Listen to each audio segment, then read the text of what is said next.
Yeah, yesterday was an exciting, interesting day for baseball. And specifically, as you can tell from the title of the video, I want to talk about what happened in the Mets game. Because what happened in the Mets game was wild. Stuff that we just really haven't ever seen before. Granted, we have, but not to this degree. In case you're sleeping under a rock, you probably haven't been on Twitter or any social media. The Mets won on a walk-off hit by pitch. But it wasn't just any walk-off hit by pitch. It was with the bases loaded, Michael Conforto.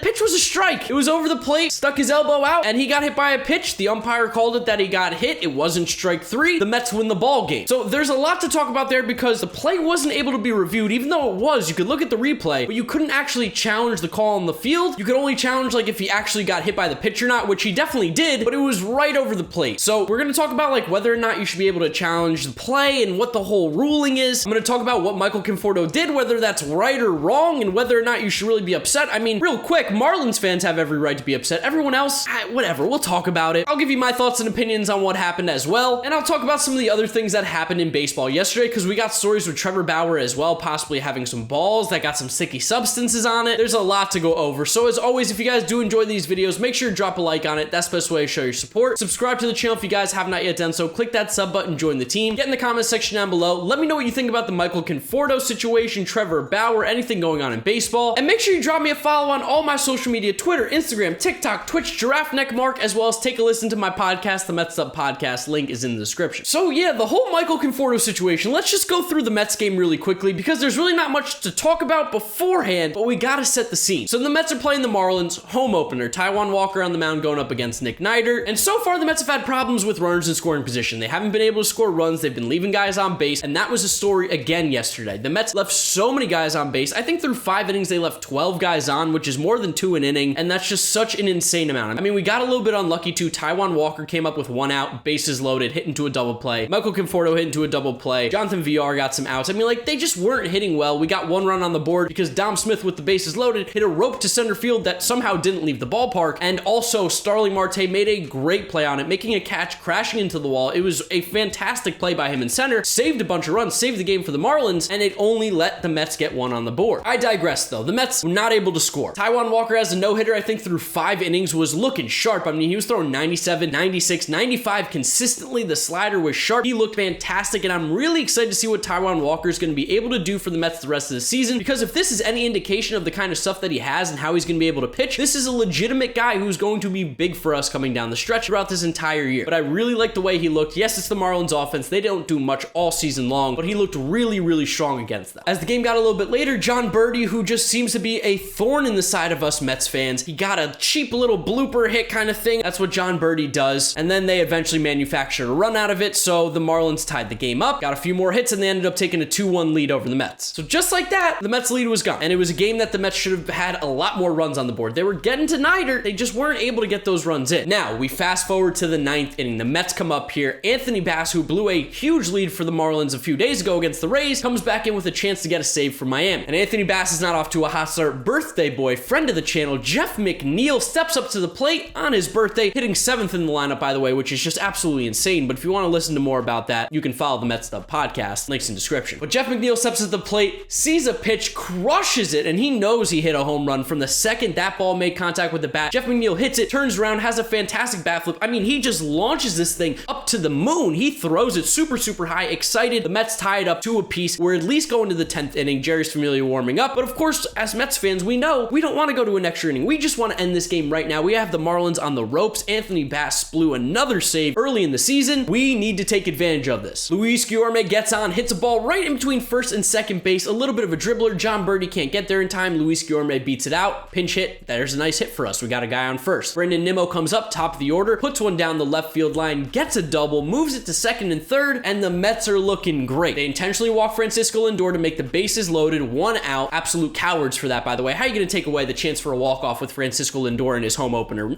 I mean, it's the smart move, 100%, but also, come on, it's perfect. It could have been written better. Which now means the 3-hitter comes up, Michael Conforto. Bases loaded. He has been struggling all season long. I mean, granted, it's 4 games, but he has not looked comfortable at the plate, and tonight, or I should say today, he especially did not look comfortable. Like, he just didn't look good at all today. So you were feeling a little bit like, like, what's gonna happen? Not a lot of faith in one of our best hitters, but that's just how it was today. And Anthony Bass throws a pitch like right over the middle, some kind of breaking ball, and Michael Conforto, I mean, this pitch was over the plate, by the way. He turns, but as he turns, the elbow comes out over the plate. And I think that it was obvious that Michael Conforto was trying to stick the elbow out there. He wasn't feeling comfortable at the plate. Of course, do I want to win a game by getting hit by a pitch on what was essentially like a little bit bush league? No. I would have loved to have won the game by Michael Conforto putting it over the fence or putting it in play and getting that run in that way. But Michael Conforto turned, the elbow got hit by the pitch that was over the plate and was a strike, by the way. If it didn't touch his elbow, it was going to be a strike. It was in the K zone. You could see it. It tracked to be a strike. The umpire looks like he's about to punch him out, and instead he goes, nope.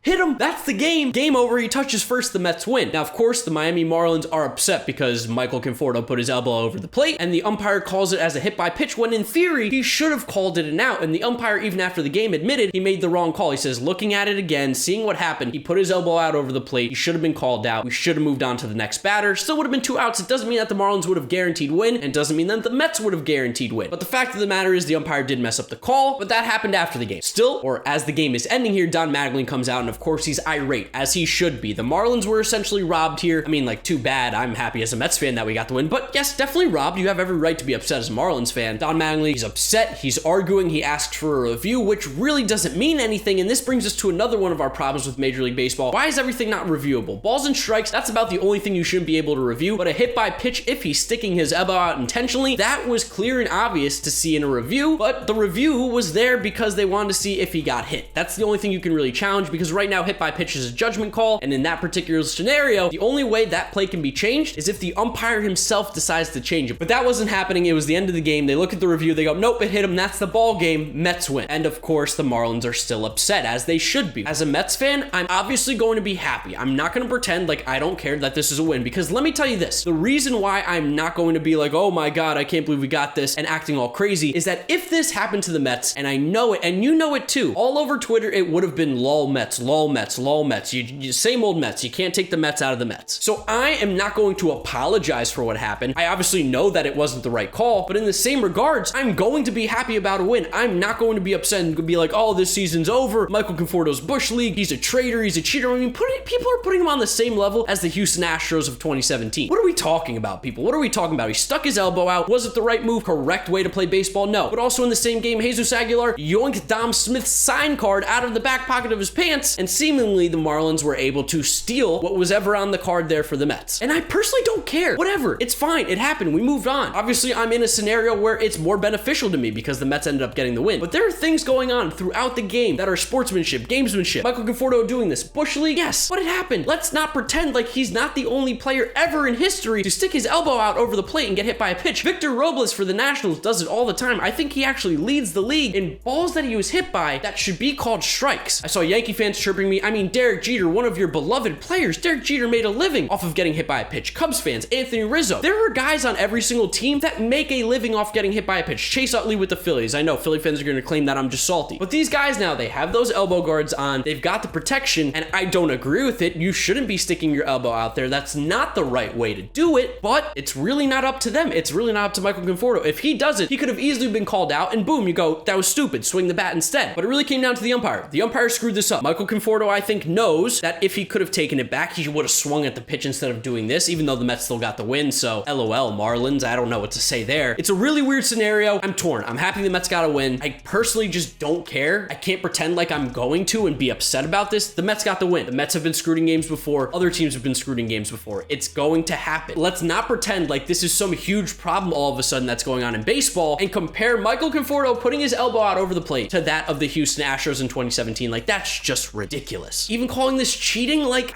I feel like that's weird. I feel like that's wrong to even call it cheating. Is it Bush League? Sure. But cheating, I don't call that cheating. It's almost on the same regards as if you had a catcher only showing one sign when there's a guy on second base, and that guy on second base is like, hey, fastball, because he put down one. Same type of level for me. It's a little Bush League, but also at the same time, there's ways to prevent this. The umpire could have made a better call. He could have gotten it right. MLB could have a rule where you can make a challenge on a judgment call like this, because it really was easily reviewable. You look at one replay and you go, oh yeah, he knew what he was doing. I don't know. There was a lot of outrage there. I think only Marlins fans have any right to be mad. Everyone else, I don't want to hear it. Your team didn't lose today. The Mets got the win. I'm happy. Mets fans should be happy. Is it the way you wanted to win? No. But it happened. Too bad. Move on. It's game 4 of 162. It's going to be okay. The Mets are going to get screwed at some point this year. Another team is going to get a benefit, and I'm fully going to expect people to complain then. It all evens out at the end of the day. The best teams win. The worst teams lose. It just so happened that today was a freak way for the Mets to win. So whatever. I'm over it. I don't want to talk about it much outside of today's video because there's not much else to talk about. Conforto stuck his elbow out. The Mets ended up winning. If this happened to the Mets, it's lol Mets. But because it happened for the Mets, people have outrage. So whatever. Be mad. I don't care anymore. That's all I'm talking about it. Let's talk about Trevor Bauer now. So Trevor Bauer, you know, he came out with some merch last year. Legalized pine tar. He's been a guy who's talked openly about thinking that the Astros have been using some substances in the past to get spin rate up because of their uptick in spin rate, especially on pitchers that just didn't have high spin rate before. We know pitchers have been using pine tar. We've seen it. We've seen Michael Pineda had it all over his neck. Salvador Perez had it on his shin guard. Pine tar on baseballs has just kind of been a thing in baseball for a long time, but this year they've made a conscious effort, and I say they, Major League Baseball, to really crack down on it. They have like an entire task force dedicated to it. They're taking videos, examining balls, looking at stuff to try and crack down on this because they want as little cheating as possible in the game. Well, apparently some umpires in the last start of Trevor Bauer's took some of those baseballs, sent them over to MLB because there was a brown, gray, sticky substance that they found on some of the baseballs. Now, it's going to be almost impossible to prove whether or not Trevor Bauer physically doctored the baseballs himself, and I'm not really on either side. I don't know if he did. I don't know if he didn't. That's not for me to decide. Major League Baseball can make that decision. But all we know is that there were baseballs, there's a sticky substance on there, and I just don't think that Trevor Bauer would have done this, especially because he's doubling down. He's on Twitter vehemently denying that he did. He's a guy who's worked with Driveline, talked in the past about improving his spin rate. I know there's videos online talking about Trevor Bauer using pine tar, but there's truly no factual proof just yet. It's a lot of happenstance, it's a lot of hearsay, and it's a lot of theory crap. Until it's actually proven that Trevor Bauer is putting pine tar on baseballs to increase his spin rate, I think it's just simply a hypothesis, a theory. Innocent until proven guilty. That's where I always stand. I know Trevor Bauer didn't sign with the Mets, and a lot of Met fans want me to probably hate the guy, but he's been good to me in the past, and until he actually does something wrong here, I'm not going to get on the guy for people wanting to go after him for this. So you're entitled to have your opinion. You can think that he's doing it. I really don't care. I'm not here to change your opinion, but I'm just here to tell you the facts that there's balls being examined. You can't physically prove really based on those balls that Trevor Bauer did anything. Could he have? Maybe. Maybe it was the catcher. Maybe it was someone else on the team. Who knows? Another thing of, I honestly just don't care. Pitchers have been doing it in baseball for years and years and years. Catch them when they do it. When you don't catch them, I'm not complaining that they're putting pine tar or whatever they're doing to the balls. Players have shown that they will go to lengths to get any advantage that they can. But at the end of the day, again, another thing I just don't care about. It's a story because it involves Trevor Bauer and people love to talk about Trevor Bauer and it gets clicks. Do I think he's doing it? No. If he does and he gets proven wrong, will I hate the guy? Again, no. I'm sure some of the favorite pitchers on your team have used pine tar or some substance on a baseball to try to improve their pitches. It happens. It's gonna happen. We need to limit it, but I'm not gonna pretend like this is like some crazy new thing that's going on in baseball. It's been happening for years. And then in terms of other baseball news, we've got a lot of controversy going on with the extra inning rule. People hate it. It just seems like it's not liked across the league, and I get it. It's not baseball how it should be. I think if they're ever gonna put in this rule, it probably needs to come later in the game, like start it after the 12th inning, but for the 10th, 11th, maybe even the 12th, go back to real baseball. You saw Yankee fans chanting, "We want real baseball," or "Play real baseball" the other night, and I kind of agree with them. I think it definitely brings a little more excitement into it, but this is like kind of an artificial, phony way to do it. There's better ways to handle extra innings, and honestly, just let the boys play. I don't want any 15, 16 inning games anymore. Like, that's not good for your team. That sets you back for the week. So maybe after the 12th or 13th inning, you can do something like this, but right as the first extra inning, I don't know. I just don't know how you go and keep that rule and you don't keep the universal DH. Like,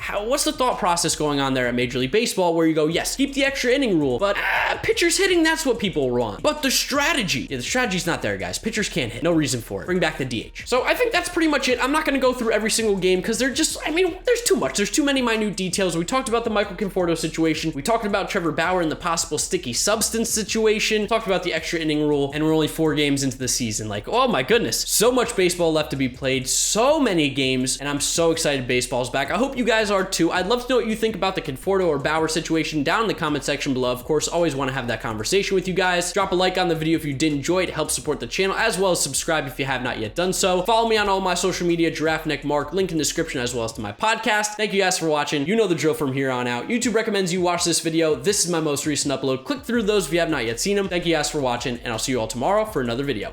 Bye.